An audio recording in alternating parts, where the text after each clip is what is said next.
Hey guys, tonight we begin with a question that's often forgotten amid the chaos of tanks, trenches and total war. What did World War II soldiers actually eat? From American K rations to German ersatz bread, Soviet cabbage soup to Japanese rice balls, tonight we're peeling back the layers of history, one can of corned beef at a time. So before you get comfortable, take a moment to like the video and subscribe, but only if you genuinely enjoy what I do here. And let me know in the comments where you're tuning in from and what time it is for you. It's always fascinating to see who's joining us from around the world. Now, dim the lights, maybe turn on a fan for that soft background hum, and let's ease into tonight's journey together. Before a single shot was fired, before tanks rumbled across Europe or planes screamed overhead, every army faced one universal, unglamorous challenge: feeding its soldiers without killing them in the process. Let's be honest. When we think of World War II, we imagine battles, bravery, and black and white newsreels. Rarely do we stop to ask the really gritty questions like, did that guy storming Normandy have breakfast? And if so, what on earth was it? Spoiler, it wasn't pancakes. Feeding millions of men across continents wasn't just a culinary experiment. It was a logistical nightmare with a side of dysentery. Rations had to be portable, non-perishable, cheap, and preferably not make you cry after eating them. Flavour was a distant fifth priority, somewhere between won't explode if dropped and doesn't attract rats. Different nations approached the problem in different ways. The Americans tried to science their way to sustenance, producing little boxes of optimism called K rations. The Germans, early in the war, sent troops out with hearty meat and rye, then eventually replaced it all with something resembling punishment in a can. The British clung to tea like it was holding the empire together. It probably was. The Soviets boiled cabbage like it was a sacred tradition. And the Japanese, well, they were expected to travel light and fight hard, sometimes on just rice balls and hope. Food wasn't just fuel, it was morale. A hot meal could lift spirits. A cold tin of greasy corned beef could crush them. Some soldiers developed fondness for their rations. Others swore they'd never eat a cracker again. Many dreamed not of glory or victory, but of butter, bread, and anything that didn't come wrapped in brown paper.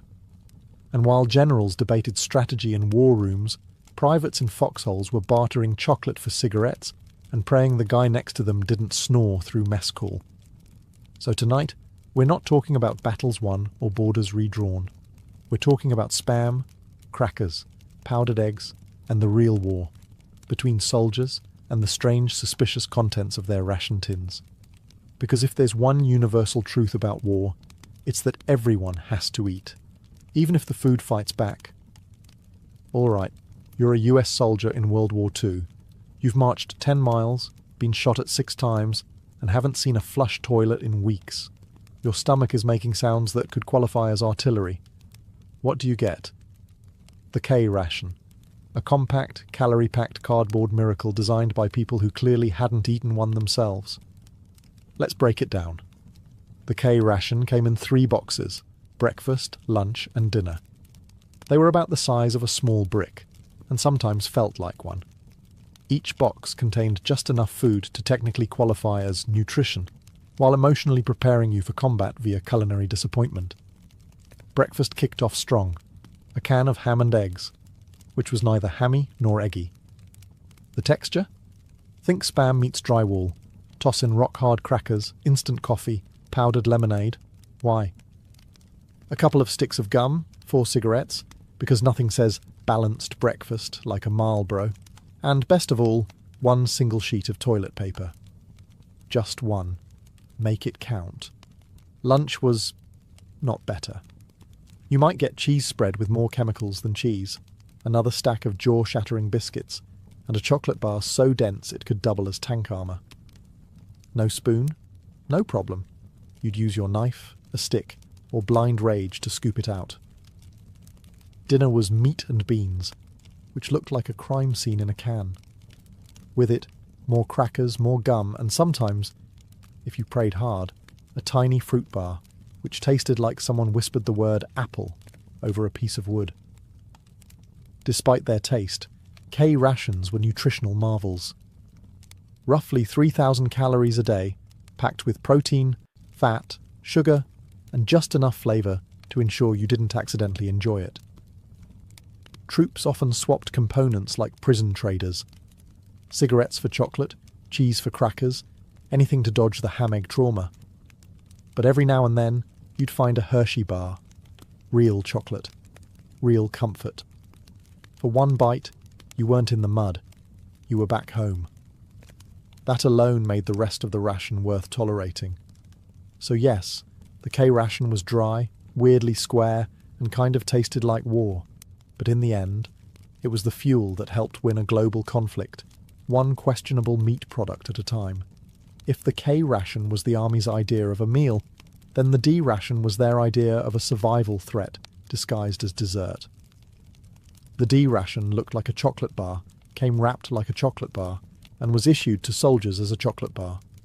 But that's where the similarities ended, because this wasn't your sweet little Hershey's Kiss.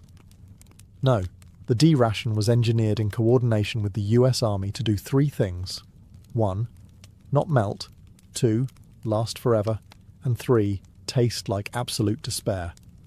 It was roughly the size of a deck of cards and dense enough to stop a bullet. In fact, some soldiers swore it had, whether in their packs or their intestines. The ingredients were technically food: chocolate, sugar, oat flour, and a little cocoa fat. The result? A brown brick that could double as a bludgeon or emergency building material. Why was it made this way? Because it had to survive the tropics, deserts, and frozen tundras without turning into goo. And the military specifically requested it be unappetizing, so soldiers wouldn't eat it unless they were actually starving. Mission accomplished. The bar was so hard that biting into it without softening it first could lead to dental emergencies. Some guys tried grating it into hot water. Others just stared at it in confusion. A few, legend says, used it to hammer tent stakes. But hey, it had calories. About 600 per bar, which could keep a man alive through a day of combat. Barely. If you were trapped behind enemy lines, or stuck in a foxhole with nothing but your rifle and bad decisions, the D ration might just save your life. Emotionally, not so much. To the Army's credit, they did eventually realise feeding troops chocolate that doubled as masonry was not great for morale.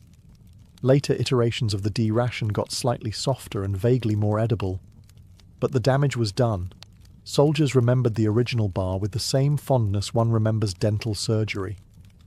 So next time you hear someone say, "Chocolate makes everything better," remember the D ration, the bar that proved them wrong. If the K ration was survival food, and the D ration was edible punishment, then the field kitchen was a soldier's only shot at eating something warm, recognisable, and only mildly soul-crushing. Field kitchens, also known as rolling misery carts, were mobile food units pulled behind trucks or horses. They were the military's attempt at fine dining on the go, and by fine, we mean not cold and in a can. These kitchens churned out industrial-sized vats of stew, beans, gravy-like substances, and enough coffee to power an infantry division through a mild existential crisis. Meals were served cafeteria-style.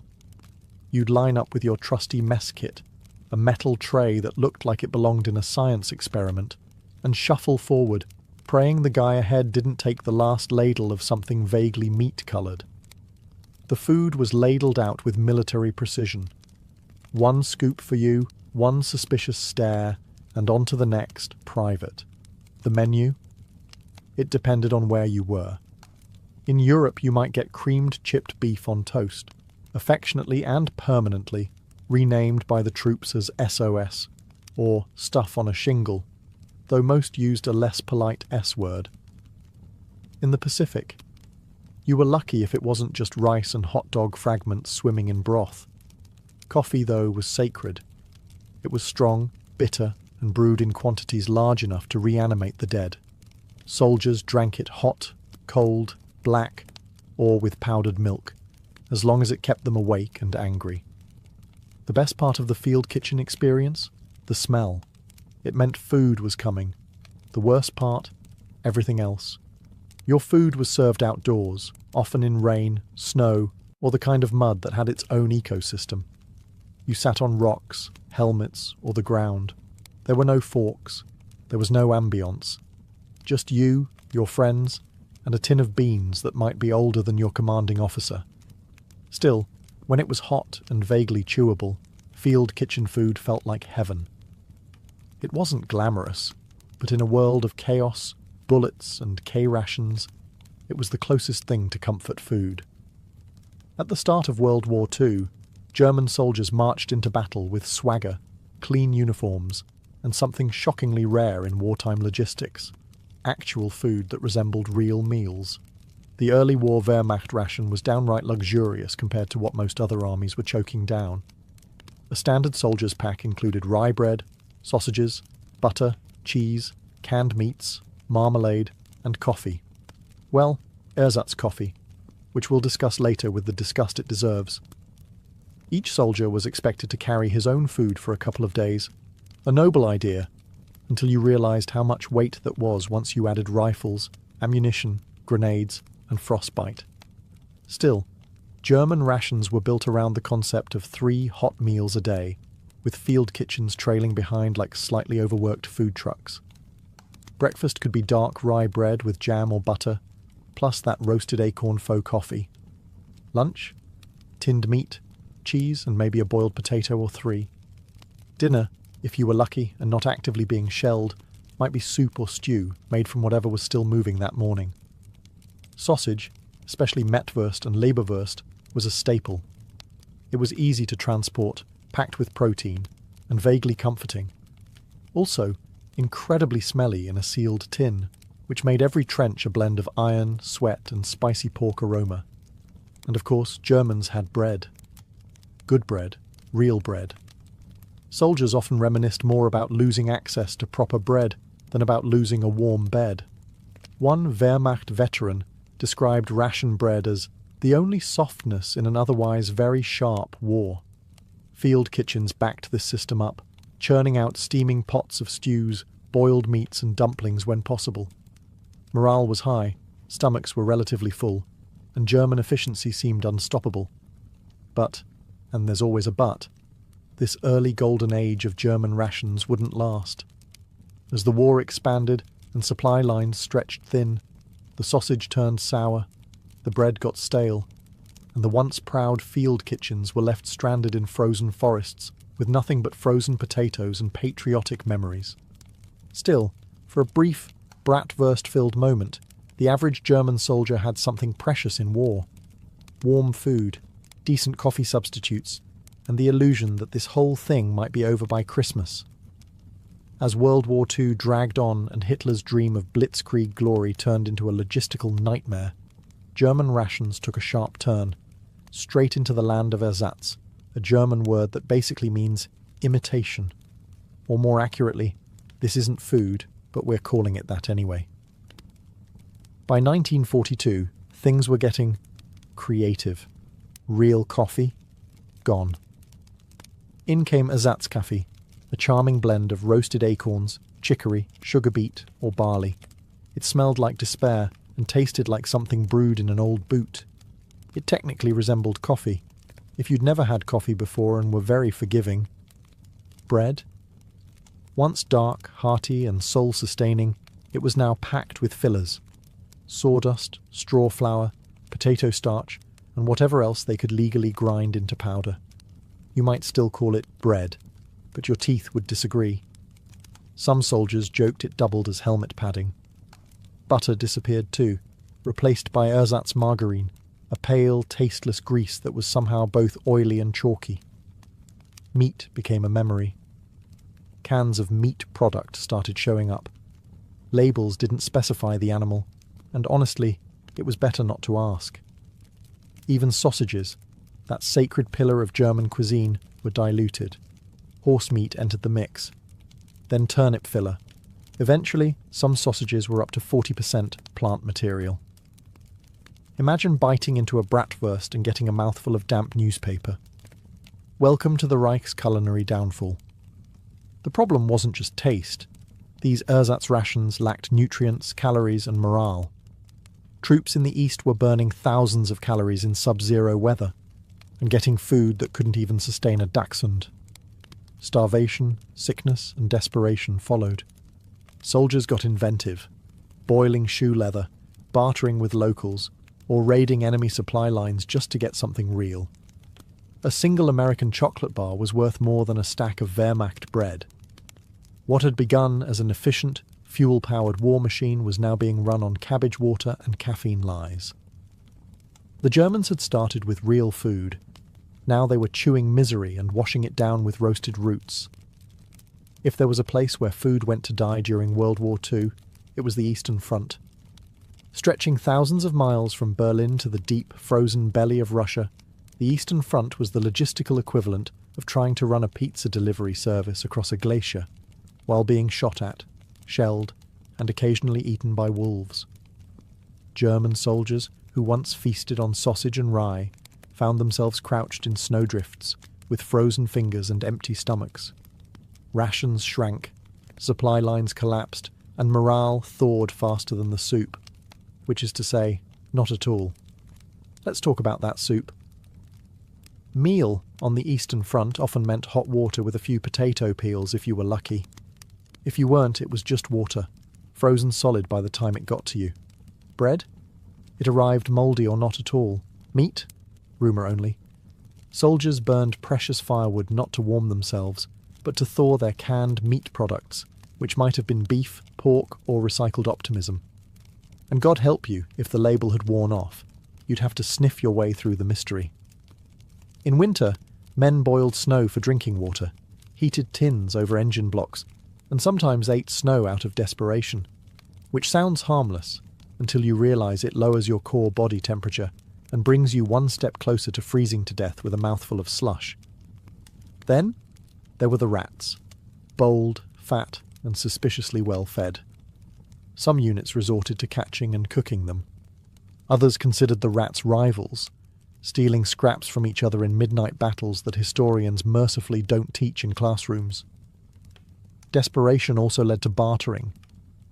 Soldiers traded cigarettes for bread, buttons for sugar, or a pair of socks for half a boiled potato. A single spoonful of jam could start a fight. If you had chocolate, you were a god. Despite the hunger, the cold, and the lack of anything resembling a balanced meal, soldiers endured. They joked, swore, and ate whatever they could scrounge. But every mealtime became a grim ritual. Unwrap the tin, say a silent prayer, and hope it didn't bite back. On the Eastern Front, food wasn't just scarce. It was a cruel game of survival, played one frozen spoonful at a time. If German troops on the Eastern Front were eating misery, Soviet soldiers were chewing on sheer willpower. The Red Army's approach to nutrition was simple. If it filled a stomach and didn't kill you immediately, it was dinner.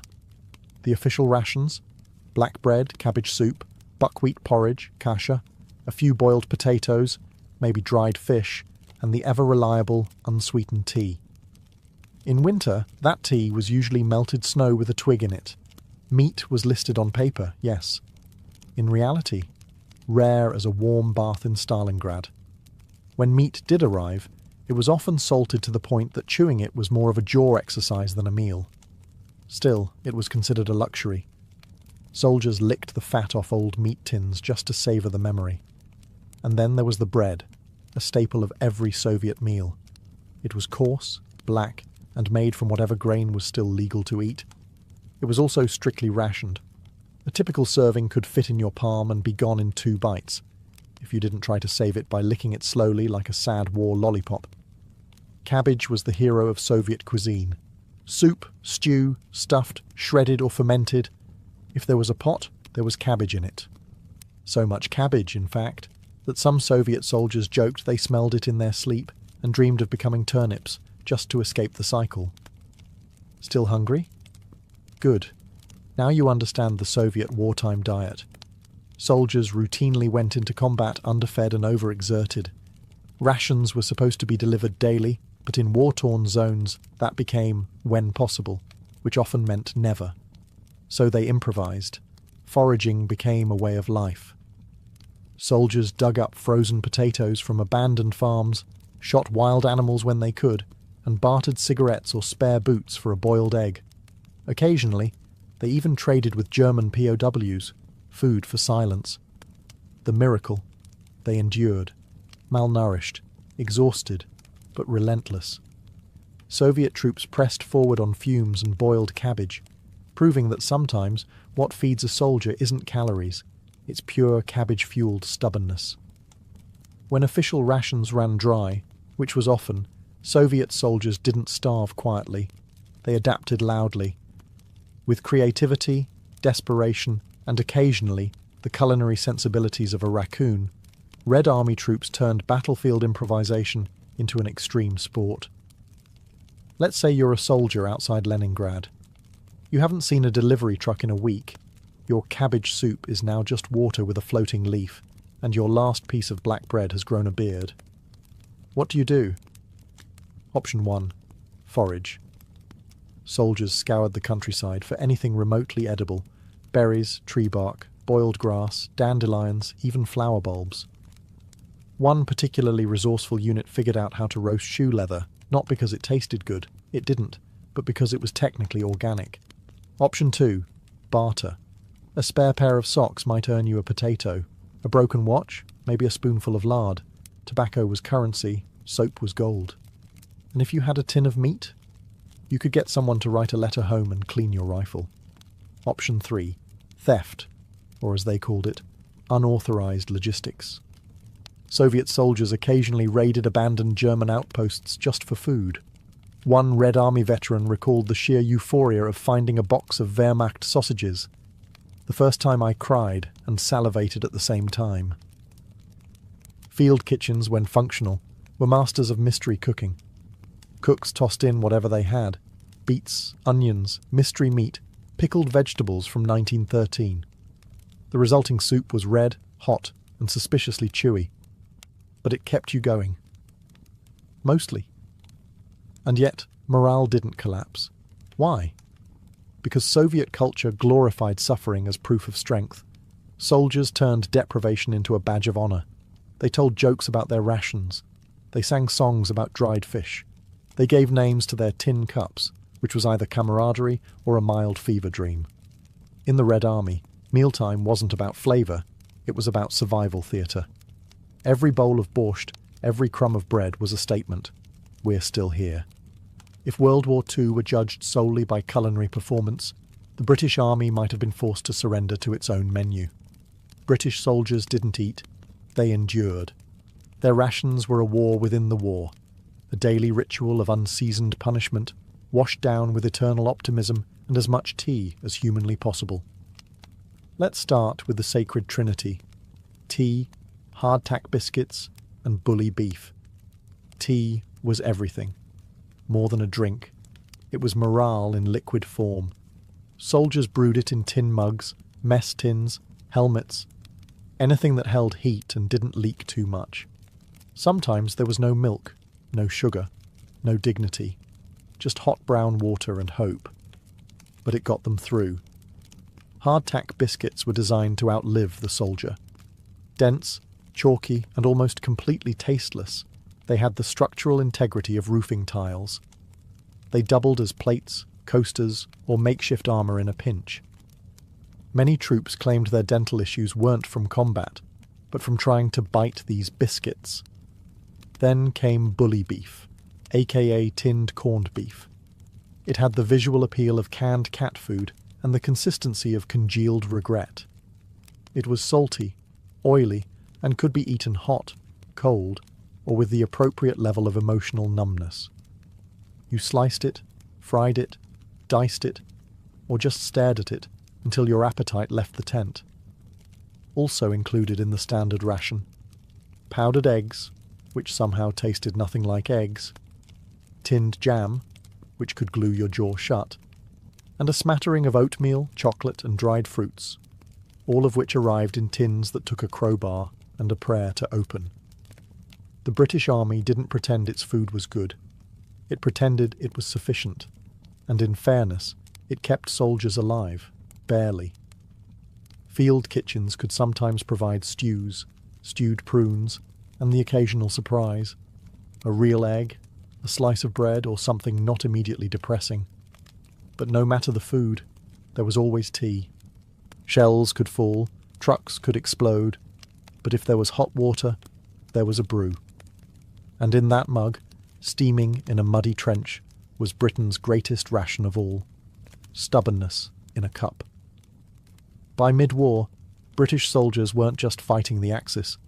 They were fighting ration fatigue, an invisible enemy that came disguised as another tin of corned beef.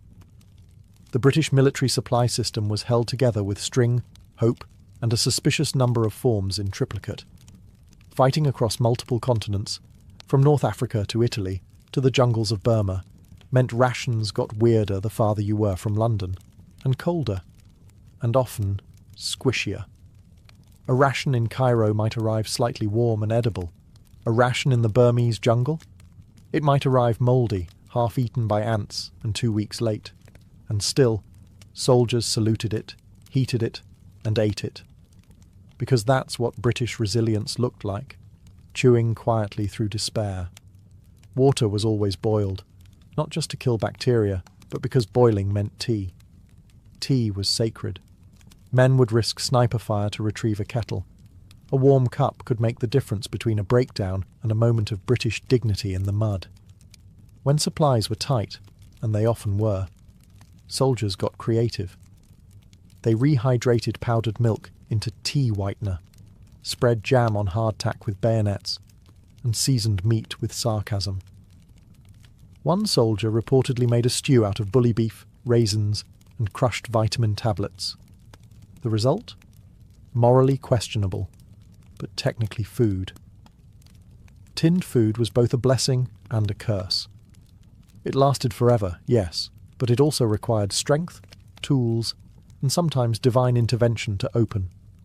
Soldiers developed strong opinions about tin designs and spent entire afternoons discussing the good key roll ones versus those devil tins with no handles. When something fresh did show up, an egg, a loaf of bread, an actual vegetable, it was cause for celebration or suspicion. One soldier, upon receiving a fresh tomato, stared at it for an hour before deciding to keep it as a pet.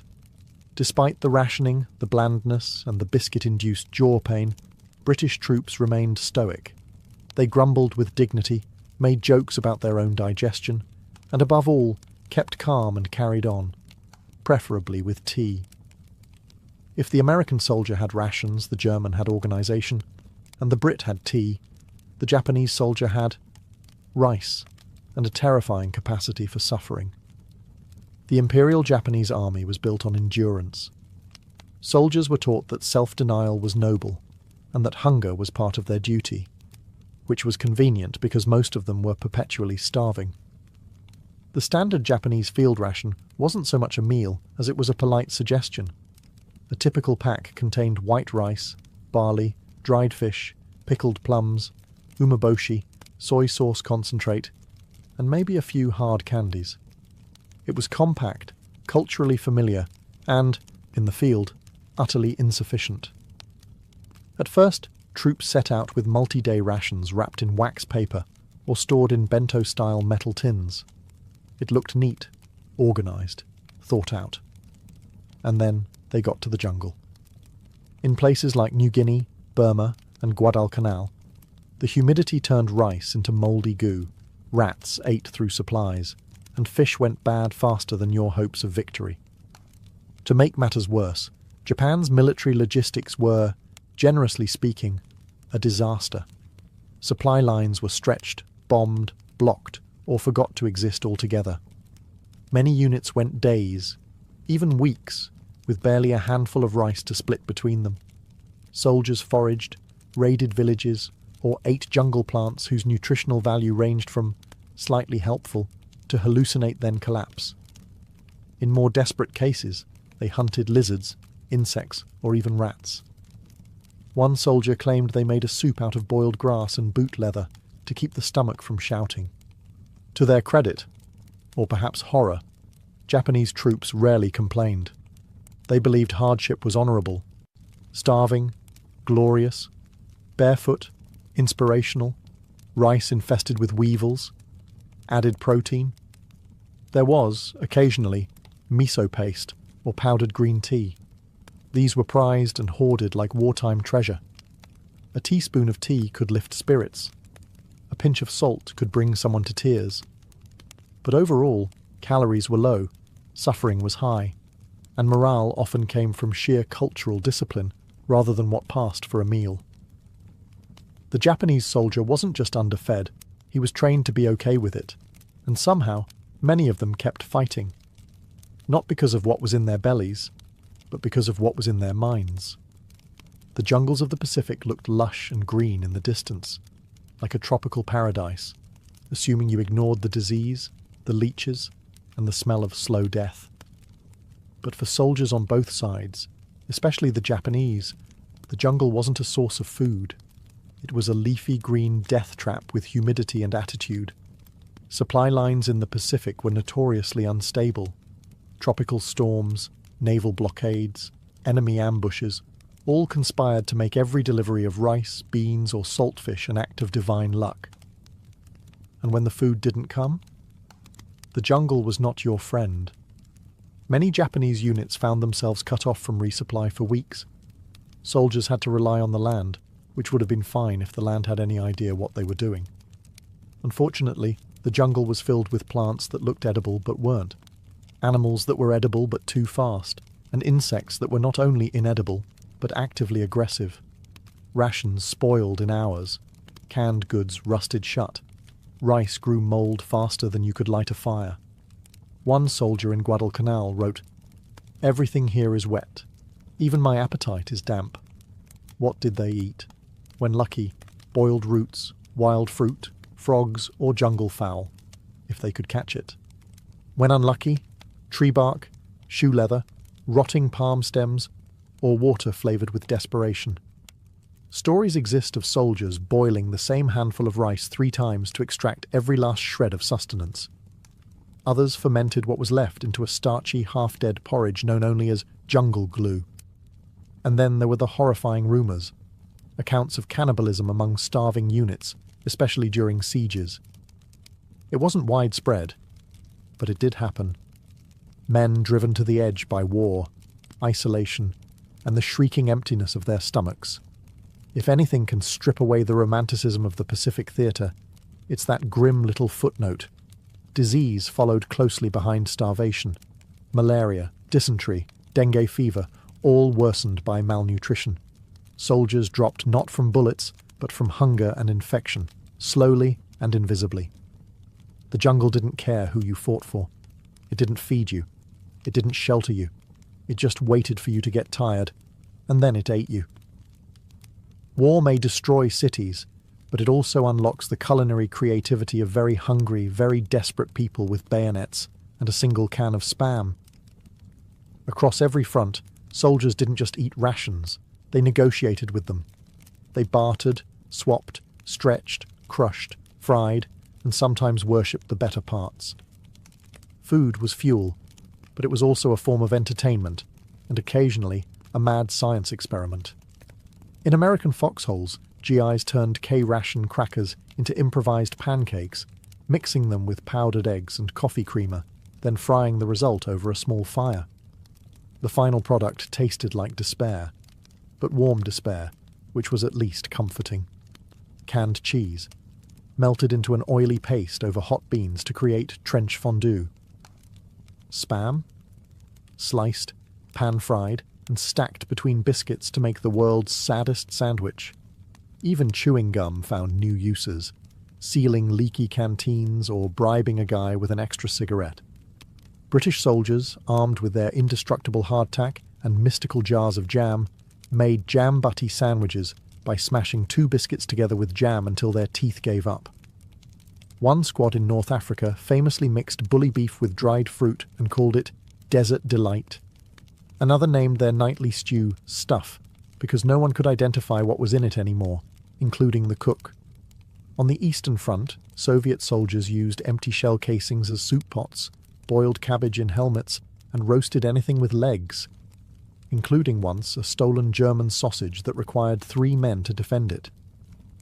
Even the Japanese, with limited supplies, found ways to repurpose leftovers. Rice was refried with pickled vegetables to create onigiri-style cakes, and dried seaweed was hoarded for flavouring water when nothing else remained. These weren't gourmet meals. They were acts of wartime alchemy. Field improvisation turned boredom into morale, turned not enough into this'll do, and made a lot of food slightly less terrifying. Because when you're stuck in a trench, jungle, or ruined farmhouse, your mess kit becomes your kitchen. Your bayonet becomes a spatula. And your meal? A miracle that you survived long enough to eat it. Long after the guns fell silent, long after uniforms were packed away and medals boxed in drawers, one thing stayed with veterans of World War II: the food. Or more precisely, the memory of the food. For many soldiers, rations were more than just sustenance. They were the backdrop to trauma, camaraderie, grief, boredom, and hope. A bite of bully beef could conjure a foxhole in France. A whiff of cabbage soup brought back the frozen trenches outside Stalingrad. A can of Spam wasn't just meat, it was a moment in time. Some remembered their meals with dark humour. American vets would joke about choking down a D ration like it owed them money. British troops swapped stories of trying to trade hardtack biscuits with locals, only to be laughed at. One Soviet veteran claimed he couldn't eat bread for years after the war, not because he hated it, but because it felt like sacred ground. Food marked the boundaries of war. A fresh apple meant you were near a farm, and maybe peace. A hot stew from a field kitchen meant you weren't dying that day. Even bad coffee meant someone cared enough to boil water. Then there were the care packages, those precious morale-boosting gifts from home. Chocolate bars, dried fruit, powdered milk, handwritten notes tucked beside cookies. These weren't just treats. They were emotional lifelines. Some soldiers hoarded them. Others shared them. A few rationed them out one bite at a time, stretching hope across weeks of horror. And yet, some flavours stuck around too long. Veterans joked that they could still taste the metal of the tin decades later. One GI swore he could still smell Spam every time it rained. Another insisted his nightmares occasionally starred powdered eggs. Because when you eat in war, you're not just feeding your body, you're anchoring your existence. You're trying to stay human in a world gone mad, and that means every meal, however bland or bizarre, becomes part of you. So next time you toss a snack in the microwave, think of those soldiers, cooking with firewood, bayonets, and sheer determination. For them, every bite was survival, and the taste? It never really left. The ink was barely dry on the US Constitution when the young republic found itself brewing its first major crisis, one that came not from foreign invaders or political factions, but from something far more potent: whiskey. In the early 1790s, America was broke. The Revolutionary War had left the nation buried in debt, and the new federal government, led by President George Washington and Treasury Secretary Alexander Hamilton, needed a plan. Hamilton, ever the fiscal mastermind, proposed an excise tax on domestically produced distilled spirits, whiskey being the most common. To the urban elites and coastal merchants, it sounded reasonable. But on the western frontier, it sounded like a punch in the face from a powdered wig aristocrat. Out west, in places like western Pennsylvania, whiskey wasn't just a drink. It was currency. Farmers distilled their surplus grain into whiskey because it was easier to transport, less perishable, and far more profitable than raw crops. Bartering whiskey for goods and services was part of daily life. So when the federal government started taxing it, many frontier folk saw it not as a revenue measure, but as a betrayal, a reminder that power was drifting back to the same kind of distant authority they'd just fought a revolution to escape. To make matters worse, the tax structure itself seemed custom-built to screw over small producers. Large distilleries could pay an annual flat fee, but small-time distillers, like the ones populating the Appalachian Hills, had to pay per gallon. Translation: the little guy paid more, proportionally. And with federal tax collectors showing up on horseback to enforce the new law, tensions began to boil over. At first, the resistance was petty. Inspectors were threatened, tax documents were burned, and revenue officers were politely told to get lost. But soon, polite turned to violent. Tar and featherings made a comeback. Taxmen were chased from their homes. In one case, a revenue officer was stripped naked, tied to a tree, and had his hair cut off, frontier justice with a splash of moonshine-fueled rage. And Washington? He was watching, silently, waiting, but not for long, because what started as a tax protest was about to spiral into an armed uprising, one that would test the strength of the Constitution and Washington's resolve to enforce it. By 1792, the whiskey tax wasn't just unpopular, it was radioactive. In the backwoods communities of Pennsylvania, Kentucky, and Virginia, opposition was mutating from scattered grumblings into coordinated defiance. Tax collectors were becoming familiar with two sounds: the clink of broken windows and the snap of gunfire overhead. The western counties of Pennsylvania became the epicenter of what many began to call outright rebellion. Meetings were held in taverns and cabins where kegs of homemade whiskey stood proudly next to muskets. These weren't just drunken gripes. They were organized gatherings. Locals formed militias, issued threats to federal officials, and even passed their own resolutions condemning the tax. Some refused to do business with anyone who paid it. It was part protest, part mafia, with a side of corn liquor. In 1793, things escalated further. Tax collectors and sympathizers were ambushed, whipped, and humiliated. One man was captured and paraded through town with a sign reading "Coward" hung around his neck. It was like the Boston Tea Party, but drunker and with worse hygiene.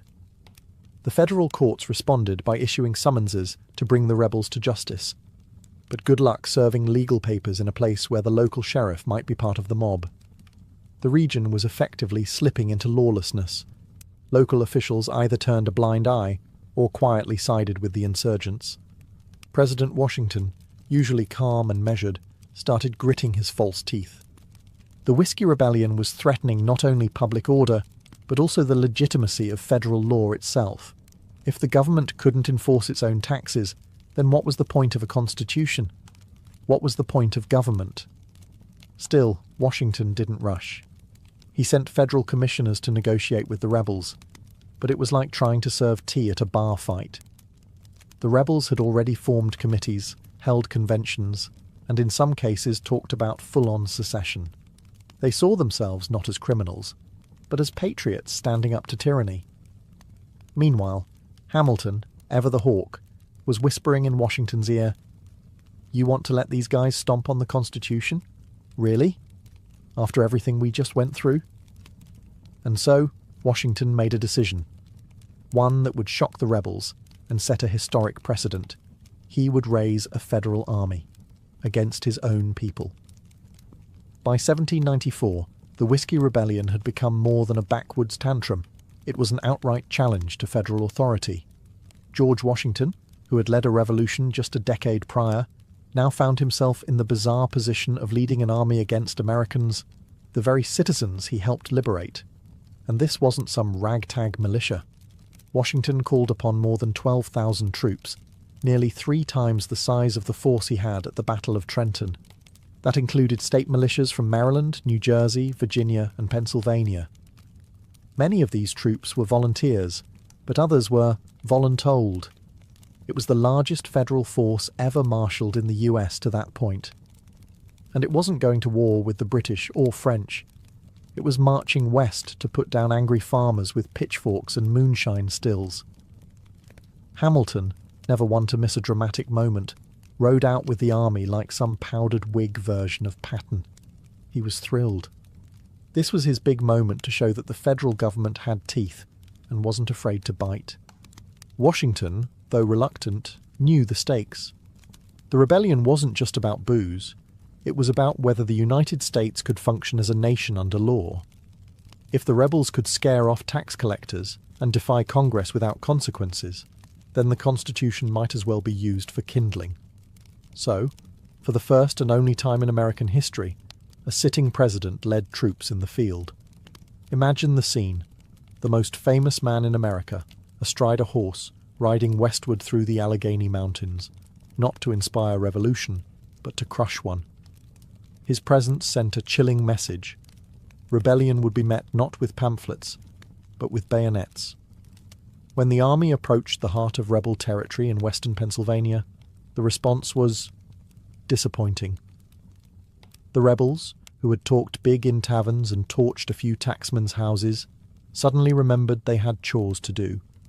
Most of the ringleaders vanished. Others fled into the woods or took the I don't know nothing about nothing defense.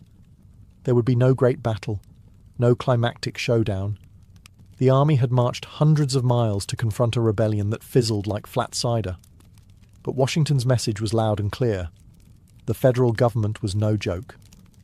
With the rebellion smothered before a single shot was fired in return, the soldiers turned around and headed home, and so did George Washington. But now came the mop-up. Arrests, trials and justice, federal style. A handful of rebel leaders were captured, though leaders might be generous. Many of the more radical agitators had slipped away into the wilderness. What remained were a few unlucky men who got caught by bad timing or bad hiding spots. 20 were eventually brought to Philadelphia to stand trial for treason. The trials, however, didn't unfold like Hamilton might have dreamed. Evidence was spotty. Witnesses were afraid to testify. And the jury, composed of their fellow Pennsylvanians, wasn't exactly keen on throwing their neighbours into a noose. In the end, only 2 men were convicted of treason, and even that verdict came with a side of scepticism. These weren't dangerous warlords. They were poor farmers who had made poor decisions, and Washington, no stranger to rebellion himself, chose mercy over vengeance. In a move that stunned some and reassured others, he pardoned both men. His message? Yes, the government would enforce the law, but it would not become a tyrant in the process. This act of clemency turned out to be as important as the show of force itself. Washington had demonstrated strength, but he also showed restraint. The federal government wasn't going to crush people under its heel like a monarchy might have.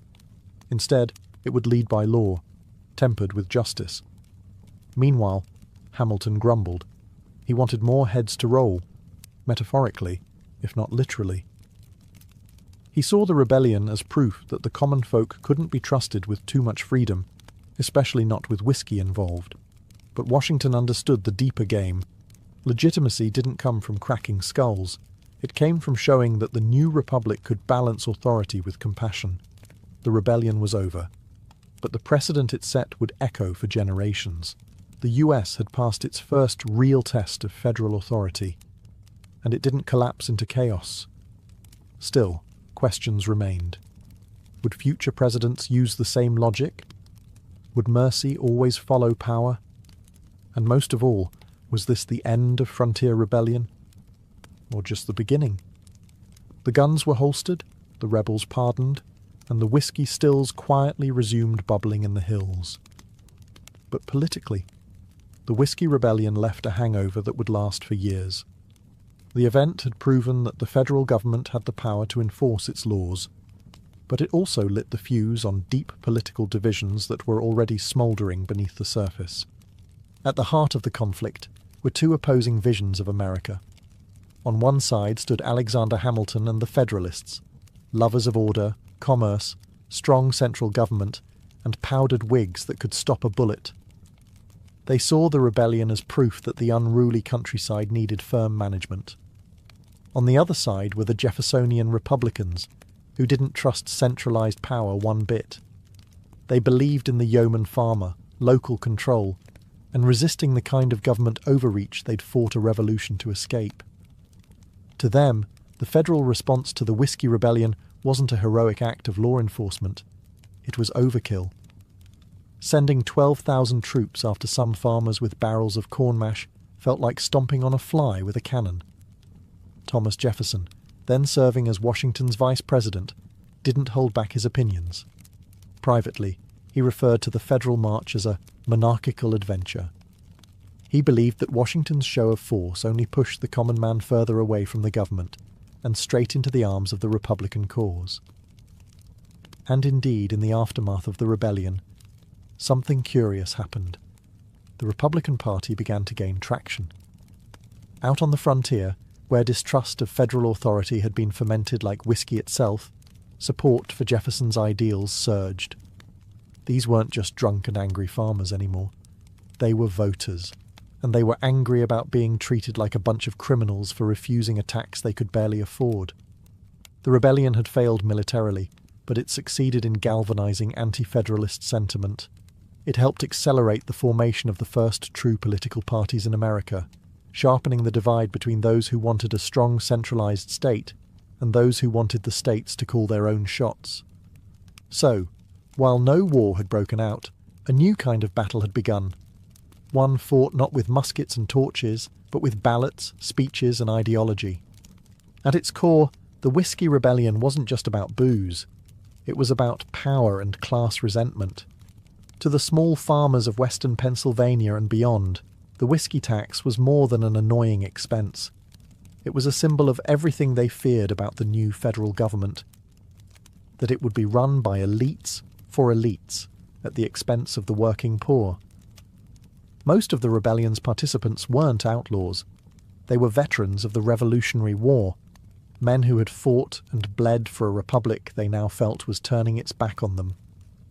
They returned from battlefields to discover that the very government they helped establish was now squeezing them dry, all while cozying up to Eastern bankers and merchants. It was like fighting a lion, only to come home and get kicked by the house cat. To make matters worse, many frontier folk felt deliberately excluded from political participation. Representation was lopsided. Their voices were drowned out by wealthier urban politicians who had no idea what life was like west of the Appalachians. Add to that a tax that disproportionately punished small producers, and the whole thing smelled less like economic policy and more like class warfare, with the stink of whiskey. There was also the matter of how the law was enforced. Wealthier distillers could afford lawyers, paperwork, and the annual flat fee. The poor guy with 1 still and 6 barrels of mash? He got a federal marshal and a potential prison sentence. The optics were terrible, and the anger was real. In this way, the rebellion was an early warning sign. Class tension wasn't going to disappear just because America had a constitution.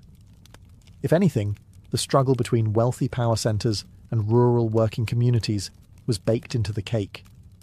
The Whiskey Rebellion was just the first slice. Interestingly, some of the most radical rebels even adopted the language of the French Revolution, which was happening around the same time. They spoke of liberty, tyranny, and the rights of man. To Washington and Hamilton, that kind of rhetoric was terrifying. The last thing they wanted was a Paris-style bloodbath spilling into the Ohio Valley. But to the whiskey rebels, those words weren't dangerous. They were a promise, one they felt had already been broken. George Washington's decision to personally lead troops into western Pennsylvania was as bold as it was risky. At the time, many Americans saw the presidency as a somewhat distant, almost ceremonial role, a sort of executive moderator for a government still figuring itself out. But with this march, Washington shattered that image. He was no passive figurehead. He was an active enforcer of federal power. For Washington, the Whiskey Rebellion was a test, not just of law and order, but of the very legitimacy of the federal system. He had helped design the Constitution, and now he was putting it to work. If he failed, if he allowed violence and intimidation to override legislation, the whole project might unravel. 13 separate states could quickly decide they were better off going their own way. The rebellion, in that light, wasn't just a backwoods tantrum. It was the canary in the Democratic coal mine. Washington's personal involvement added enormous weight. His reputation was nearly mythical. He was the father of his country, a man revered by veterans, respected by citizens, and feared by enemies. When word spread that Washington himself was riding west, many rebels melted into the landscape. Some couldn't believe it. Washington was the hero of liberty. Now he was marching on citizens over whiskey. But the gamble paid off. Washington didn't need to fire a single shot to win. His presence alone restored order, and he knew when to stop. Once the rebellion dissolved, he withdrew. He didn't occupy the region, didn't punish the masses, didn't turn it into a show trial. He just reminded everyone, firmly, that the law was not optional. Yet not everyone applauded. Some, especially in the Jeffersonian camp, accused Washington of using military force to silence legitimate political dissent. They painted the march as an overreaction, a flex of executive muscle that could have turned ugly fast. Even some Federalists worried. What precedent had just been set?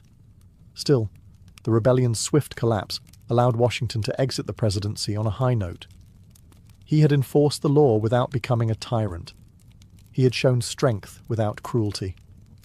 But quietly, Washington understood.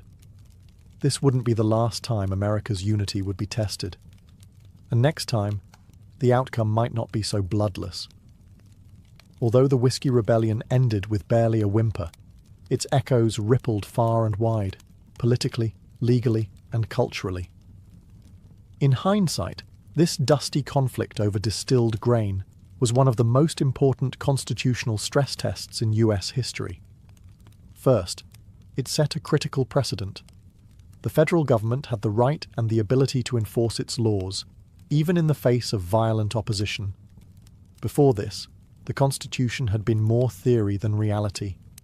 The Articles of Confederation had shown how weak and toothless a decentralized government could be, and now the Constitution, with Washington's boots on the ground, flexed its newfound muscles. But with that power came a lingering fear. Many Americans, especially in rural areas, began to see the federal government not as a representative of their will, but as a distant, eastern elite that didn't understand or care about frontier life. The very same people who had once cheered the revolution now whispered about oppression from Philadelphia and New York instead of London. Culturally, the Whiskey Rebellion became legend in the Appalachian Hills. Stories were passed down of brave distillers standing up to federal agents. Some were exaggerated, some romanticized, but all carried the same message. Government doesn't always have your back. And if you want something done, sometimes it takes more than a vote. It takes a still, a rifle, and a few angry neighbors. Meanwhile, in Washington, D.C., a new capital being planned during the rebellion's aftermath, lawmakers were taking notes.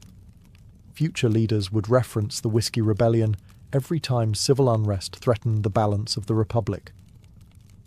Was this the model? A rapid show of force followed by clemency? Or a dangerous precedent of executive overreach? And then there was the whiskey itself. Ironically, despite the rebellion's failure, the tax never worked. It was expensive to enforce, widely evaded, and politically poisonous. By the early 1800s, under Jefferson's presidency, it was quietly repealed. The rebels lost the battle, but in some twisted way, they'd won the war of public opinion. The frontier didn't forget. Neither did the government.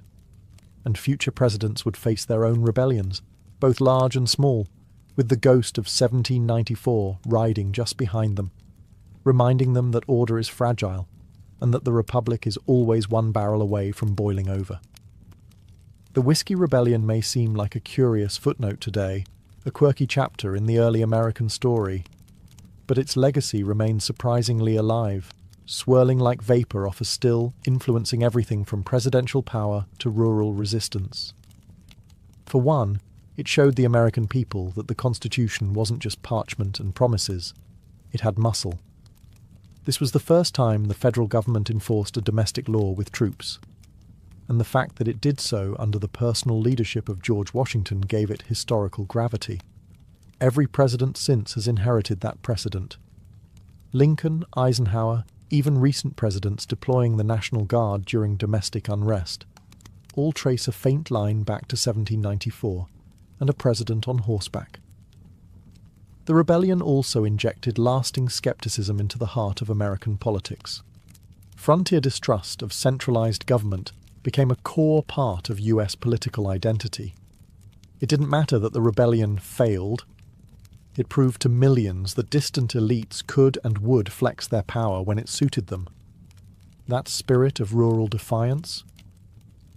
You can still hear it in anti-tax protests, states' rights arguments, and the deep American love of local control. In short, the rebellion planted seeds of resistance that never quite died out. They just fermented. Whiskey itself, believe it or not, also reaped a strange legacy. Far from being demonized, it became a symbol of independence and grit.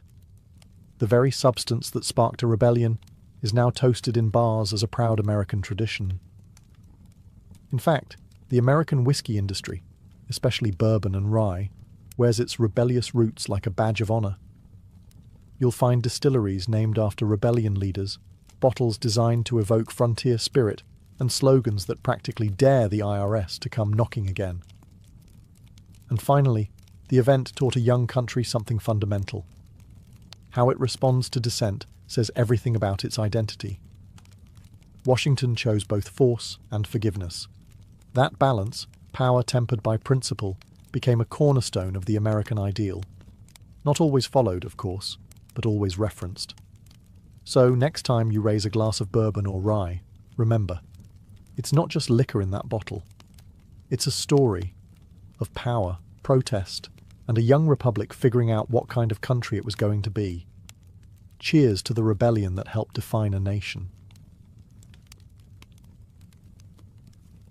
Around 1754 BCE, King Hammurabi of Babylon etched his now famous code into a massive basalt stele, a towering legal monolith meant to awe subjects and assert divine justice.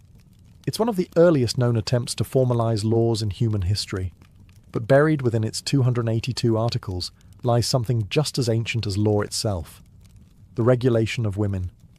In Hammurabi's Babylon, a woman wasn't just a person, she was a role: daughter, wife, widow, mother.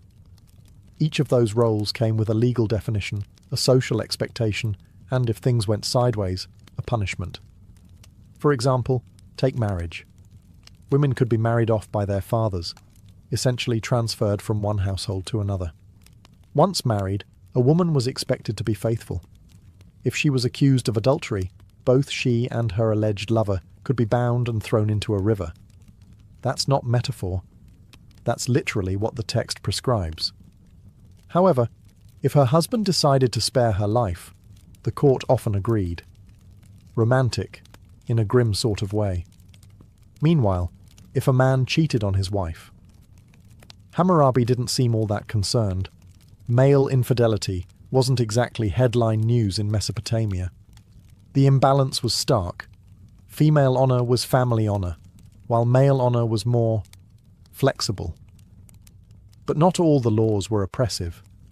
Some provisions offered women surprising protections, especially widows. A widow had the right to remain in her late husband's house and manage his property until her sons came of age. If there were no sons, she could even inherit directly. In that way, Hammurabi's code recognized a woman's capacity for financial and legal responsibility, but only within the strict bounds of family structure. There were also laws about divorce. A woman could leave her husband if he was cruel or neglectful, but proving it was no small task. If her claims couldn't be verified, she could be branded a liar and punished severely. Justice wasn't blind. It just squinted harder when the accused wore a veil. So, what did Hammurabi's code teach us about women in ancient Babylon? That they weren't invisible? Far from it. They were named, categorized, judged, and occasionally protected, but always through the lens of control. Law gave them a place, but rarely the power to shape it. Travel a few hundred miles west from Babylon, and fast forward a few centuries, and you arrive in ancient Egypt, a civilization where the scales of justice were personified by Ma'at, the goddess of truth, balance, and cosmic order. And unlike many of their neighbours, the Egyptians had a surprisingly progressive view, at least on paper, when it came to women's legal rights. Egyptian women, whether rich or poor, had the legal right to own property, inherit land, sue and be sued, and even initiate divorce. These weren't just theoretical rights etched on tomb walls. They were practiced, particularly in urban centres like Thebes and Memphis. Women could enter contracts, serve as witnesses, and leave wills. A woman could run a business, lend money, or purchase slaves and livestock. In short, Egyptian law recognized women as legal individuals, not just extensions of their husbands. This autonomy might seem ahead of its time, and in many ways it was. Women weren't locked out of temples or courts. In fact, priestesses played important legal and ritual roles, and some even served as judges or scribes. Legal documents from the New Kingdom show women filing complaints against male relatives and winning. But, and there's always a but, this relative legal freedom came with social constraints. Most women still lived under the authority of a father or husband, and while they could own land, they were often expected to pass it down through male heirs. The law said yes, but society often said not quite. Marriage, though not a religious institution in Egypt, was still legally binding. Husbands and wives could divorce for reasons as varied as infertility, infidelity, or even emotional incompatibility. Divorce didn't carry a social stigma, and children were usually cared for by the mother, who retained rights to her dowry and often received additional property. Punishment under the law was theoretically equal, but practically speaking, class and connections mattered far more than gender. A noblewoman could get away with things that would send a peasant woman straight to the crocodiles. Literally. So, was ancient Egypt a feminist utopia? Not exactly. But compared to the rigid patriarchies of Mesopotamia or later Greece, it offered women something rare: the ability to participate in legal life as people, not just property. In a world ruled by gods and pharaohs, that was no small thing. In ancient India, the legal world of women was governed by Dharma, the moral and social order at the heart of Hindu philosophy. Codified in texts like the Manusmriti, Laws of Manu, this framework offered a deeply hierarchical and duty-driven system, where women were honoured, protected, and respected, so long as they stayed in their place. The Manusmriti, compiled sometime between 200 BCE and 200 CE, had a lot to say about women, much of it contradictory. On one page, it declared that, where women are honoured, the gods rejoice. On another, it warned that a woman must never be independent. The tone swung between reverence and restriction, between divine praise and domestic captivity. Women were legally bound to male guardians throughout their lives: father during childhood, husband during marriage, and sons during widowhood. This triad of male control wasn't just cultural, it was encoded into law. Autonomy was not the ideal, obedience was. Marriage laws were especially rigid. A woman's primary duty was to marry, bear sons, and serve her husband faithfully. Widow remarriage was generally frowned upon, or outright banned, depending on the caste and period. Sati, the infamous practice where widows were expected to throw themselves onto their husband's funeral pyre, was not universally enforced, but found moral validation in some legal and religious texts.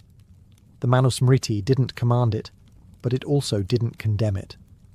That said, there were exceptions. Women of the upper castes sometimes received education and could inherit property in the absence of male heirs.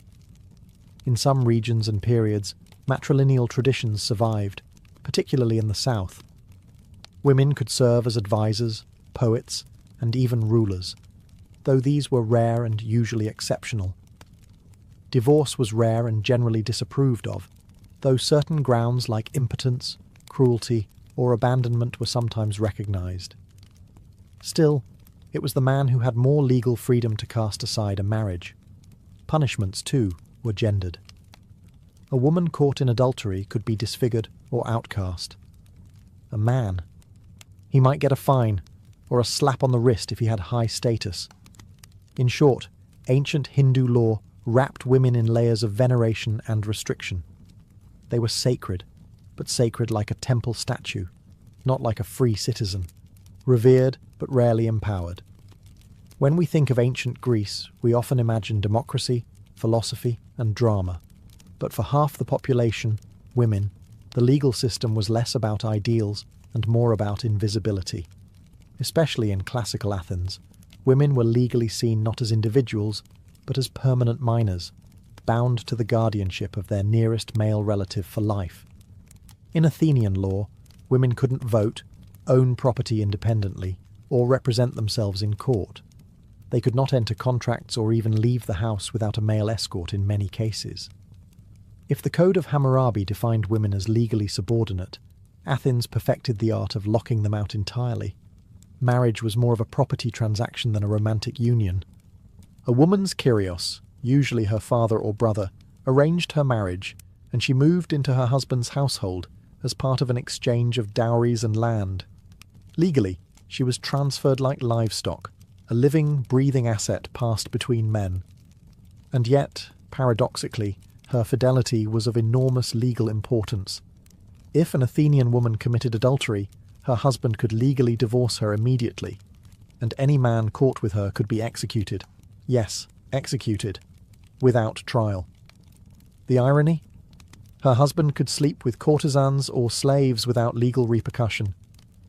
Double standards weren't just common, they were built into the legal structure. Women couldn't initiate divorce themselves, but they could return to their father's house if abandoned or mistreated. However, any legal action on their behalf had to be taken by a male relative. Even in cases of rape or assault, a woman could not bring charges. Her kyrios had to speak for her. There were exceptions. In Sparta, women enjoyed more freedom. They could own land, receive education, and walk freely. But Spartan women were the anomaly, not the rule. In most city-states, a respectable woman's name was supposed to be spoken as little as possible. The ideal woman was modest, silent, and invisible. And yet, in the shadows of Greek law, women endured. They raised generations, managed households, and in some rare cases, wielded influence from behind the veil of legality. But officially, they weren't citizens. They were shadows in a system that prized logic and liberty, for men only. In the world of ancient Rome, the law was a powerful instrument, and like everything else Roman, it was deeply structured, hierarchical, and pragmatic. Roman women weren't equal citizens by any stretch, but compared to their Greek counterparts, they occupied a slightly more visible and legally complex space within society. At birth, a Roman woman fell under the patria potestas, or the absolute authority of her father. Upon marriage, that authority could either transfer to her husband, manus marriage, or remain with her natal family, sine manu marriage. The latter became increasingly common over time and allowed married women to retain legal ties to their original household, and even manage property independently in some cases. This shift opened the door for women, especially widows or wealthy daughters, to own estates, manage businesses, and draft contracts. While women could not vote or hold office, they could sue in court, often with a male sponsor, act as guardians, and accumulate wealth. Still, Roman law drew a firm line around female behaviour. The ideal Roman woman was pudica, modest, loyal, and obedient. Adultery, once treated as a private offence, became a public crime under Augustus's moral reforms. A woman found guilty could lose her dowry, face exile, or worse. Meanwhile, a man's infidelity remained legally unproblematic. Again, patriarchy rarely missed a chance to double down. However, unique roles offered exceptions. Vestals, the virgin priestesses of Vesta, were the only women legally free from male guardianship. They swore 30 years of chastity in exchange for immense prestige, legal independence, and the power to pardon condemned prisoners.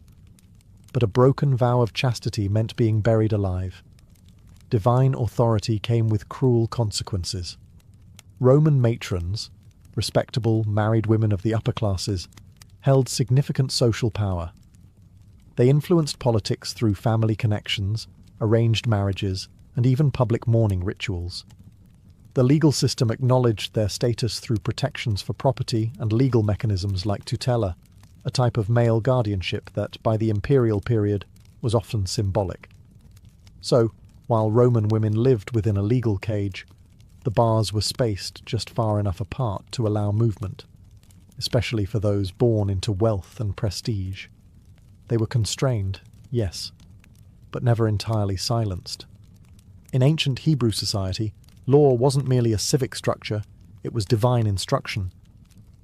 Found in the Torah and later interpreted by rabbis, these religious legal texts created a framework that governed every aspect of life, including the roles, rights, and restrictions placed on women. And like many ancient systems, the law both elevated and limited them. At the heart of Hebrew law was the family unit, with women expected to serve as the moral and spiritual backbone of the household, but always under male authority. Fathers arranged marriages. Husbands were heads of households. Sons inherited land. Daughters, by contrast, were expected to marry out and bring a dowry with them, often with no inheritance rights unless there were no sons. However, women were far from voiceless. The ketubah, a marriage contract, gave them legal security in the form of promised financial support and spelled out responsibilities in marriage. If a man failed to provide food, clothing, or intimacy, a woman could seek divorce, a rare provision in the ancient world. But she couldn't initiate it directly. A rabbinic court or her male kin had to advocate on her behalf. Adultery laws were starkly unequal. A married woman caught with another man could be stoned to death, according to Deuteronomic law. A man caught with a married woman, same punishment.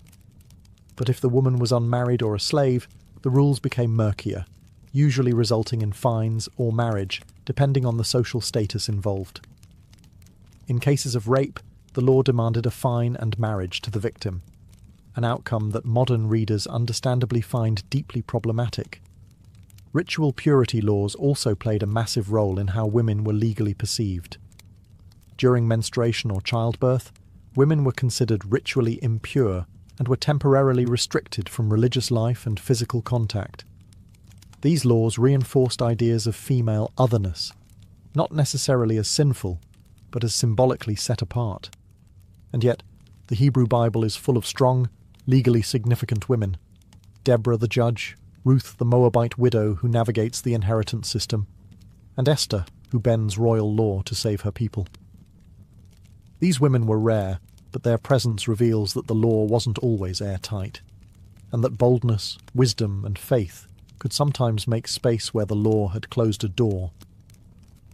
The Achaemenid Empire, founded by Cyrus the Great in the 6th century BCE, ruled over a vast, diverse population, from Babylonians and Egyptians to Greeks and Medes. And in that sprawling empire, Persian law operated with a level of tolerance and pragmatism uncommon in many ancient societies. This legal flexibility extended, in interesting ways, to women. While Persian law wasn't codified in a single monument like Hammurabi's Code, administrative records, court documents, and inscriptions reveal that women, especially elite women, had considerable legal presence. In particular, Persian royal and noble women were among the most autonomous in the ancient world. In the royal court, women like Atossa, daughter of Cyrus the Great and mother of Xerxes, wielded immense influence. She controlled vast estates, issued commands to administrators, and appeared in imperial inscriptions, not as decorative figures, but as landowners and power players. Records from the Persepolis fortification tablets show women receiving rations, managing work crews, and overseeing production in royal estates. These weren't isolated cases. High-ranking women, especially those close to the king, had legal authority over labour and property. Marriage and family law in Persia combined local customs with overarching imperial oversight. In Persian society, women could own property, enter contracts, and inherit land, rights that were sometimes even more secure than in Greece or Rome. Dowries were legally protected, and women could reclaim them if the marriage ended.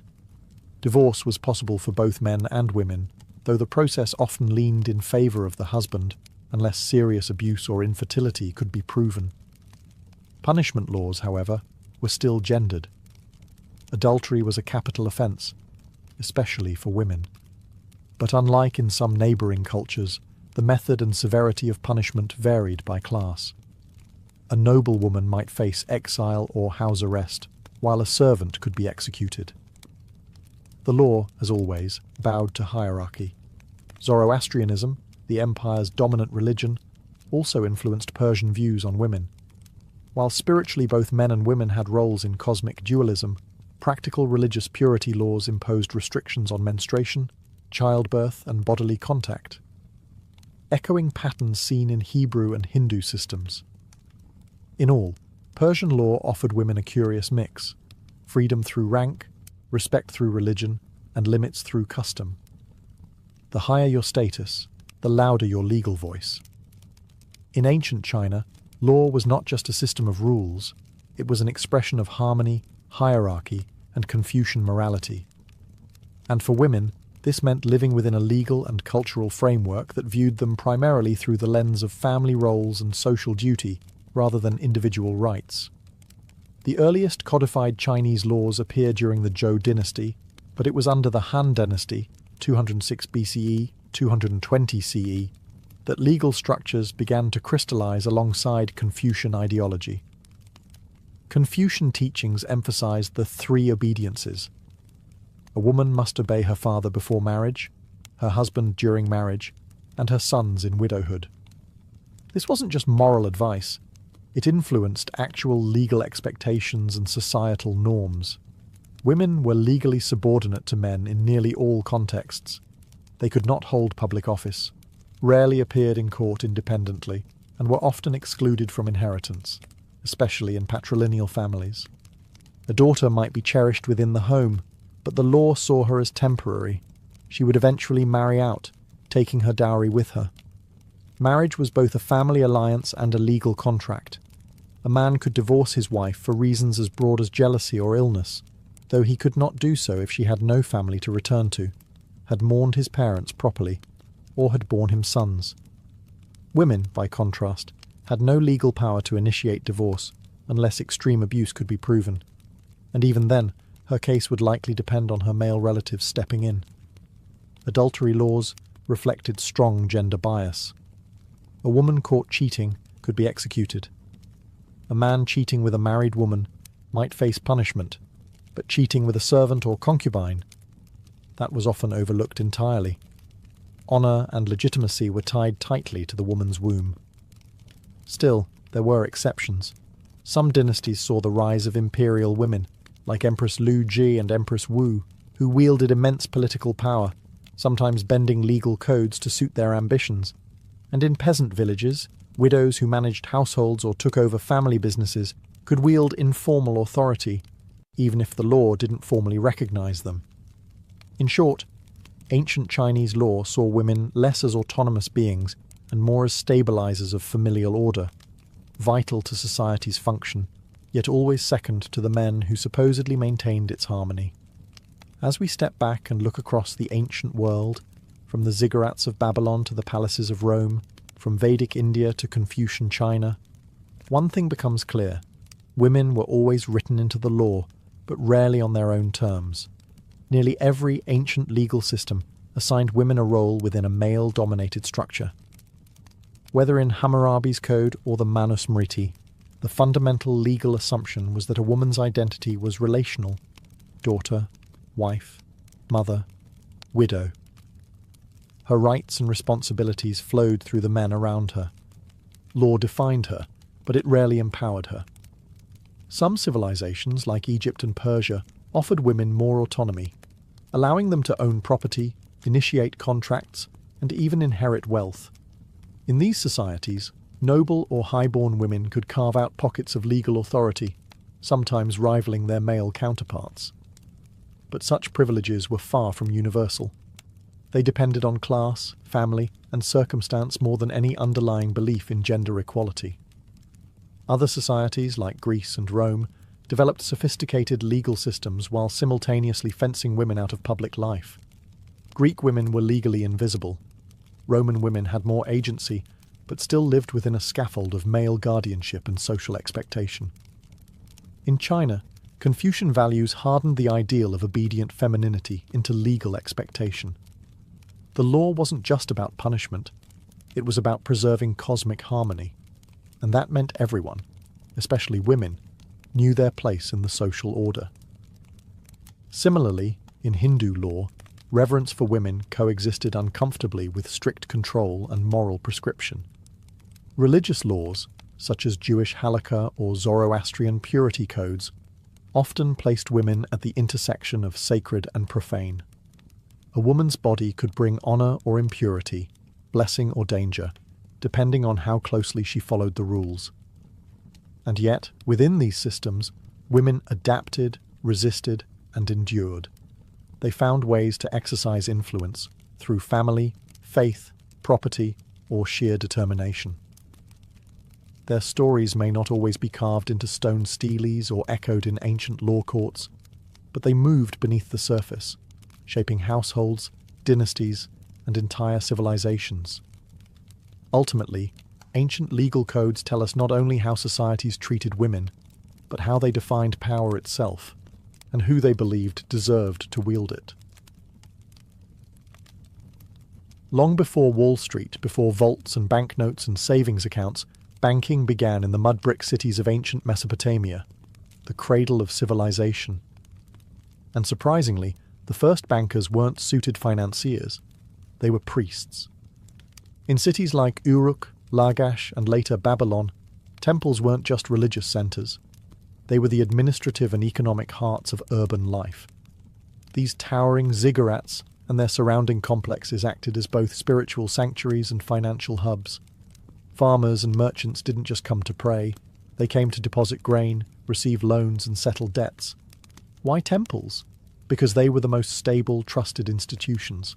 The gods didn't run off with your money, and the priesthood had an army of scribes to keep meticulous records. When a farmer delivered a portion of his harvest to the temple granary, he'd receive a clay tablet with a cuneiform inscription, the quantity stored, the date, the depositor's name, and sometimes a witness. This wasn't just a receipt, it was an early form of a check. These receipts could then be transferred. A farmer in debt could hand over his tablet to a creditor as repayment. A merchant could use them to buy goods or settle accounts. In this way, the clay tablet became the ancestor of promissory notes, deposit slips, and IOUs. Temples also issued loans, not just in grain, but in silver, sheep, and other commodities. Interest rates were high by modern standards, typically around 20% for grain and 33% for silver. These weren't casual transactions either. Defaulting on a temple loan could lead to the loss of land, property, or even personal freedom. Interestingly, the concept of compound interest was understood and feared. Some legal codes, like those of Hammurabi, tried to limit or regulate interest practices. Others formalized debt slavery as a punishment. This was banking in its rawest, most primal form, both brilliant and brutal. So while modern banks might be glass towers and spreadsheets, their bones are ancient. The earliest financial systems weren't born in markets, they were born in temples. And in Mesopotamia, the gods didn't just judge your soul, they also balanced your books. By the time Babylon rose to power under kings like Hammurabi in the 18th century BCE, Mesopotamian banking had become more sophisticated and more personal. While temples and palaces remained important economic players, a new class of financial professionals began to emerge: private moneylenders. These early financiers weren't working out of marble lobbies. They conducted business in humble homes, market stalls, or even beside temple courtyards. But they had one thing temples didn't: flexibility. Where temple loans were often seasonal and tied to agricultural cycles, private moneylenders could tailor deals for merchants, traders, and craftsmen, offering loans in silver, Babylon's preferred unit of currency. Silver wasn't minted into coins yet. That innovation would come much later. Instead, it was weighed out by the shekel, and loans were documented on clay tablets. These tablets detailed the borrower, lender, amount lent, interest rate, repayment date, and sometimes even collateral. If a debtor defaulted, lenders could legally seize land, goods, or even family members. Some contracts read more like threats than agreements. One fascinating innovation was the rise of joint liability loans, where two or more individuals shared responsibility for repayment. This helped reduce the lender's risk and planted the seeds for what we now call co-signed loans. Debt was everywhere in Babylonian society. Farmers borrowed to plant crops, merchants borrowed to finance caravan expeditions, and builders took loans for large construction projects. Debt slavery was a real risk, but the law eventually began to push back. Hammurabi's famous code offered some relief. For example, if a storm destroyed your crops, you might be exempted from interest that season.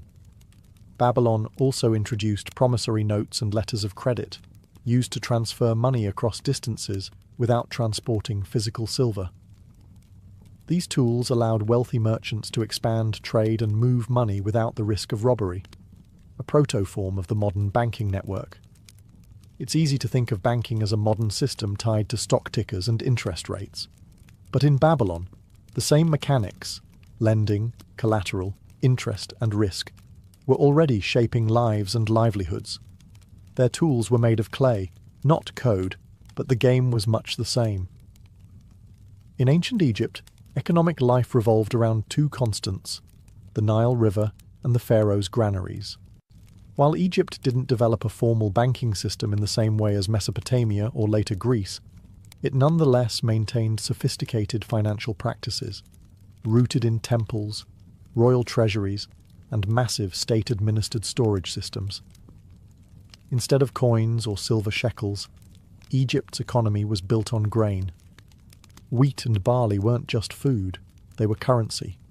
Taxes, wages, and debts were often measured in sacks of grain, and these were stored in vast, centralized granaries.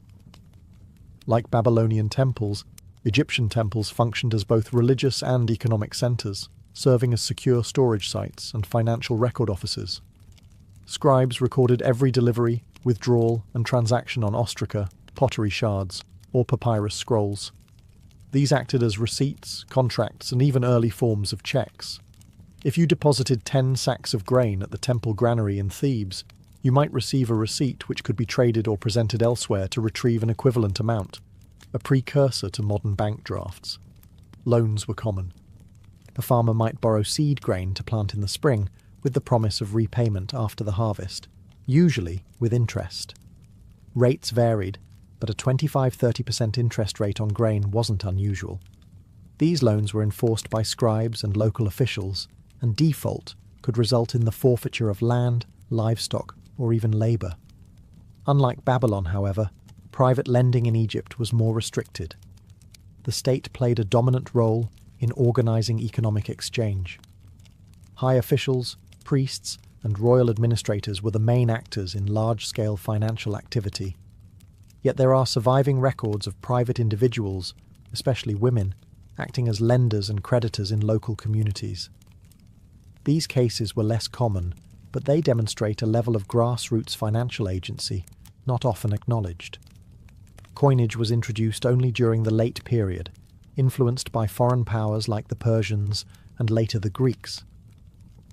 But even then, Egyptians preferred grain and barter systems over metal money. Proof that a functioning economy doesn't need coins, just trust, storage, and records. So while Egypt lacked the sleek columns of a Roman bank, or the aggressive contracts of Babylon, it ran a tight temple-based economy built on grain, writing, and bureaucracy, and laid the groundwork for financial infrastructure that lasted thousands of years. With the rise of city-states like Athens and Corinth in the 5th century BCE, ancient Greece introduced two financial revolutions, the minted coin and the money changer.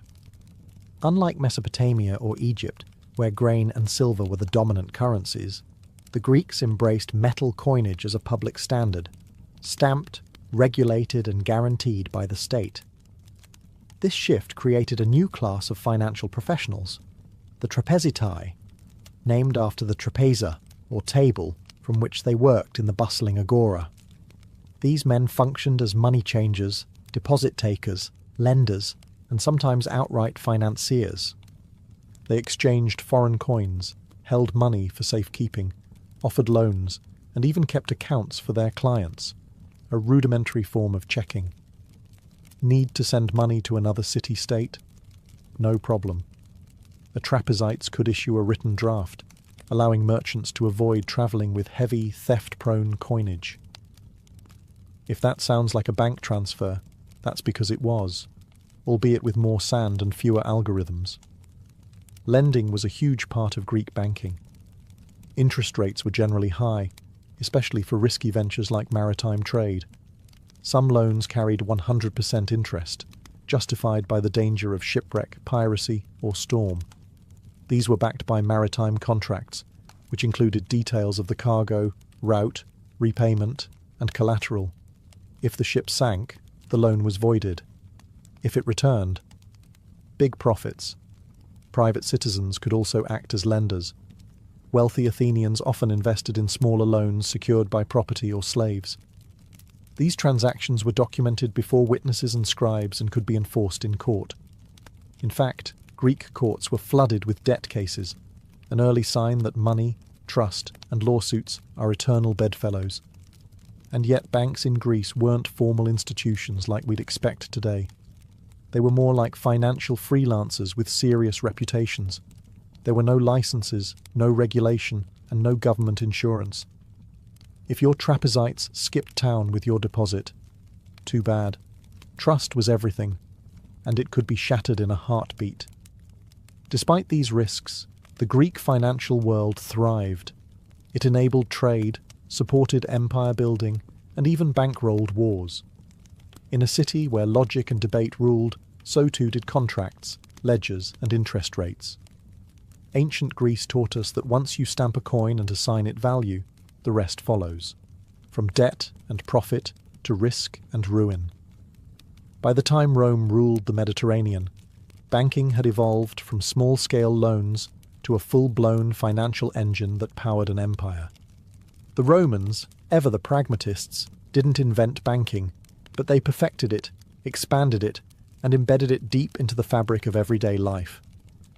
At the heart of Roman finance were the Argentari, the Roman equivalent of bankers. These men operated out of tabernae, shops, near the Forum, and acted as money changers, deposit takers, lenders, and agents. They exchanged coins from across the empire, held private deposits for safekeeping, paid out loans, and even executed payments between third parties. Wealthy Romans, including senators, deposited large sums with these bankers, who kept ledgers called rationes, the ancestors of our modern account books. A client could authorize a banker to pay another person using their deposit, creating an early version of the check. Want to send money to Carthage or Alexandria? No need to pack a bag of coins. Your banker could issue a letter of credit. The real fuel behind Roman banking, however, was credit. Loans weren't just for emergencies. They were used for trade, land purchases, construction projects, even election campaigns. Lending at interest, usually around 12%, though it could be higher or lower depending on risk, was legal, though subject to regulation. Usury, the charging of excessively high interest, was frowned upon but often ignored. Collateral was key. Land, slaves, or future earnings could all secure a loan. And Rome had robust legal enforcement. If you didn't pay your debts, you could be dragged to court, have your property seized, or in extreme cases, be enslaved. Unlike earlier societies, Rome allowed corporations of financiers known as Societas Publicanorum, publicani, to handle large-scale government contracts, including tax collection. These were profit-seeking enterprises with investors, managers, and shareholders, making them eerily similar to modern banks and hedge funds. Yet there were risks. Roman bankers weren't state-backed, and financial crises did happen. Records show that some banking houses collapsed, triggering waves of panic. Sound familiar? In the Roman world, money flowed through temples, forums, and estates, binding together farmers, traders, soldiers, and senators. And as the empire grew fat on conquest, its financial systems stretched like invisible roads, connecting people not with stone, but with credit, debt, and interest. Before the concept of a central bank existed, the idea of state control over currency was already revolutionizing how economies functioned. In ancient times, the power to mint coins wasn't just economic, it was political. Whoever issued the coin held the trust of the people, and that trust became the backbone of early banking systems. The earliest coins appeared in Lydia, modern-day Turkey, around 600 BCE. Made of electrum, a natural alloy of gold and silver, these stamped pieces marked a shift from weighed metal to standardized currency. No more measuring silver chunks in a dusty market. Now, value could be verified at a glance. Other civilizations quickly adopted the idea. The Greeks minted drachmas, the Persians issued darics, and the Romans built an entire empire on denarii. These coins bore state symbols, images of gods or rulers, and inscriptions, not just to represent value, but to signal legitimacy and control. A coin was as much a piece of propaganda as it was a financial tool. With state-backed coinage came new financial behaviors. Hoards of coins were stored in temples, households, and merchant treasuries. Lending became easier and more portable. Coins could circulate quickly across city-states, and with uniform weights and metal content, traders could move goods across borders with confidence. In turn, early bankers, from Mesopotamian lenders to Roman argentari, adapted to this new certainty. They no longer needed to test weights or purity as frequently. Instead, they tracked coins by type, year, and issuer. This consistency reduced transaction friction, expanded trade routes, and made loans more predictable. Coinage also played a role in inflation and monetary policy, albeit in crude forms. Rulers could debase coins by mixing cheaper metals into the mix, stretching the treasury, but undermining trust. Roman emperors famously did this to pay their armies, triggering cycles of devaluation and economic instability. Still, the idea stuck. Currency backed by a state, stamped with its symbol and guaranteed in value. This concept laid the groundwork for everything from medieval gold coins to modern fiat money. In a way, each ancient coin was more than just a piece of metal. It was a promise, a contract, and a tool of empire. It told you not only how much something was worth, but who had the power to decide. In the ancient world, the line between faith and finance was often thin, if it existed at all. Temples didn't just serve the gods. They also served as the earliest safe deposit boxes, banks, and loan offices. Why? Because people trusted the gods far more than they trusted kings, merchants, or wandering moneylenders. Take Delphi, for instance. The sanctuary of Apollo wasn't just a religious destination, it was a financial powerhouse.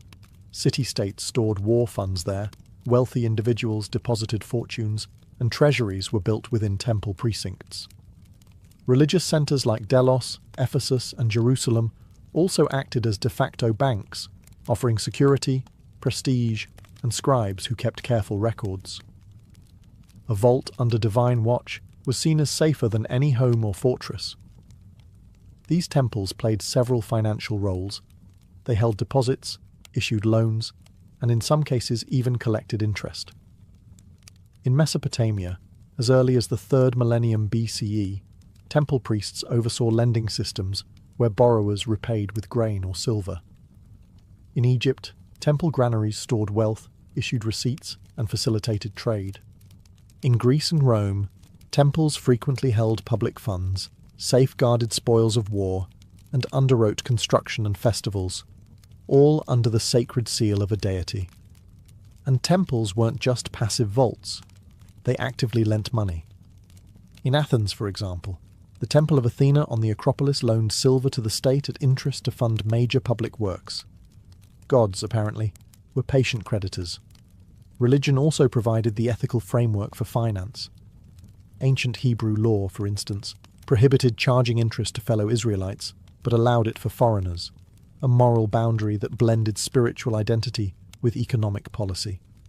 Hindu Dharma texts laid out rules for fair lending, debt repayment, and even the spiritual consequences of financial misconduct. Of course, these systems weren't without flaws. Temples could be looted in wartime, clerics could be corrupt. But for most of the ancient world, temples were the most trusted institutions, enduring, stable, and reinforced by divine fear. So when you picture ancient banking, don't just imagine dusty coins and cloaked lenders. Picture golden statues, incense and marble columns, because for thousands of years, the safest place to put your money wasn't under a mattress. It was beneath the watchful eyes of the gods. Long before the invention of credit cards or mortgage calculators, ancient economies ran on a system that was surprisingly familiar. Borrow now, pay later, with interest. Whether you were a Mesopotamian farmer, a Greek merchant, or a Roman senator, if you needed capital, you went to a lender. But the ancient rules of lending were often harsher, and the consequences of default far more personal. Interest wasn't just allowed, it was expected. In Babylon, rates were steep, 20% for grain, 33% for silver, often compounded annually. These figures weren't considered predatory, they were standard. High risk meant high reward, and borrowers understood that if the harvest failed or a caravan didn't return, they were still on the hook. Temples and private lenders alike made fortunes off these loans, and unpaid debt could lead to debt slavery or seizure of property. In ancient Greece, especially Athens, interest rates varied depending on the risk involved. The riskiest loans? Maritime loans. A lender might front silver to fund a trading voyage, knowing the ship might sink or be seized by pirates. To offset the risk, rates could soar to 100% or more. But if the ship returned safely, both merchant and lender could make a killing. The Romans added legal muscle to these arrangements. Loan contracts were written, witnessed and sealed. Collateral, land, goods, slaves, was recorded in detail. Miss a payment? Your creditor could take you to court, seize your property, or in rare cases, force you into bonded labour. Roman law set a 12% interest cap, but loopholes and exemptions made that number flexible, especially during times of economic stress. Despite the risk, borrowing was common. Farmers borrowed seed, merchants borrowed to buy goods, politicians borrowed to fund their campaigns. Lending greased the gears of ancient economies. And default was an accepted hazard. And yes, fraud and manipulation were part of the game. Lenders sometimes demanded bribes or added administrative fees. Borrowers could lie about collateral or disappear entirely. Without credit scores or banking regulations, trust and reputation were everything. In the end, ancient loans weren't just financial tools. They were power plays. To borrow was to risk more than money. It was to stake your land, your freedom, sometimes even your family, on the chance that tomorrow would be better, or at least profitable. From grain receipts in Mesopotamia to the silver ledgers of Rome, ancient banking wasn't just a footnote in economic history. It was the foundation. These early systems of deposits, loans, interest, and financial record-keeping didn't just fuel local trade. They quietly shaped the architecture of global finance. At the heart of every ancient banking system was the same challenge we face today: trust. Could people trust that the weight of silver was fair? That the grain in the temple granary wouldn't spoil or vanish? That the lender wouldn't disappear with their deposit? And out of that trust, or the desperate need for it, rose record-keeping, contracts, and ultimately institutional finance. The innovations were astonishing for their time. Ancient Babylonians developed loan contracts with fixed interest, repayment terms, and legal witnesses, all inscribed in cuneiform. Ancient Greeks pioneered letters of credit, allowing funds to be transferred between city-states without carrying coins. The Romans created bankers' associations and formalized debt enforcement in civil law, building a financial system that could stretch from Britain to Syria. Even today, echoes of ancient banking remain. The modern check evolved from Mesopotamian clay receipts. The concept of collateralized loans is rooted in Babylonian and Roman practices. Central banking and monetary policy trace their ancestry back to rulers who manipulated coin purity or temple wealth to fund armies and public projects. And what about regulation? Well, it turns out ancient societies understood financial crises all too well. In Babylon, kings periodically declared debt forgiveness to prevent social collapse. Roman emperors sometimes imposed interest caps to curb predatory lending. These weren't just economic decisions. They were political acts aimed at keeping society balanced and stable. But perhaps the greatest legacy of ancient banking is the realization that finance is not new. The tools have changed. Clay tablets became spreadsheets, silver shekels became digital currencies. But the fundamental human behaviors remain: risk, ambition, trust, fear, and the hope of gain. The next time you log into your bank app or swipe a credit card, remember, you're not doing anything new. You're participating in a system that began with scribes in temples, coins stamped by kings, and farmers betting their harvest on a better season. And it all began with a simple idea. Sometimes, to build the future, you have to borrow from it.